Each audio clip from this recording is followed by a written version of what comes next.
We'll start out with the defending champion. How does it feel to be back at TPC Sawgrass and possibly hoping to become the first person to win back-to-back? No, it's great to be back. Obviously had a fantastic week last year and very excited to be back and can't wait to get started. Of course, looking good despite the cold winter in Florida. It's looking good and the greens are running quick. And you're playing in your 9th Players Championship and you're hoping to crack the top 10 here, but hopefully this year. I'd like to win the tournament, to be honest with you. The top 10 would be better than not finishing in the top 10. It's a hard tournament. This historically has been really hard. No one has really managed to work out how to play well around this course every year. It tests every part of your game. You have to drive the ball great, you have to think well, you have to have a great short game, and you have to make a lot of putts. So it's a really hard course to master. I've yet to master it, and hopefully 2010's the year.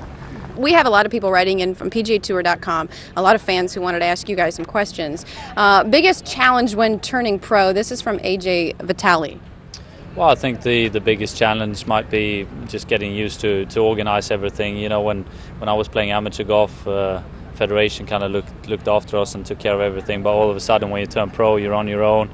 You got to try and find some sponsors to pay for all your trips and training camps and book flights and hotels. And yeah, it can be a bit of a challenging first couple of months to get used to. And what do you think? Biggest challenge turning professional?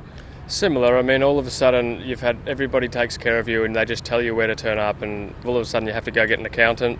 You have to worry about your expenses, and you have to You have to worry about your expenses now, do you? After winning SBS. No, but you have to keep track of them. Your accountant really wants you to keep track of them very well.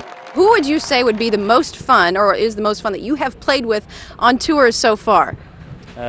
Geoff Ogilvy. I was wondering if you're going to say that. I dare not to say anything else when he's standing next to me. He's a big boy. Well, would you agree with that? Is he one of the most enjoyable people that you've played with on tour? You can be honest. I mean, we're not going to hold it against you. I wasn't lucky enough to play with him the day that he took his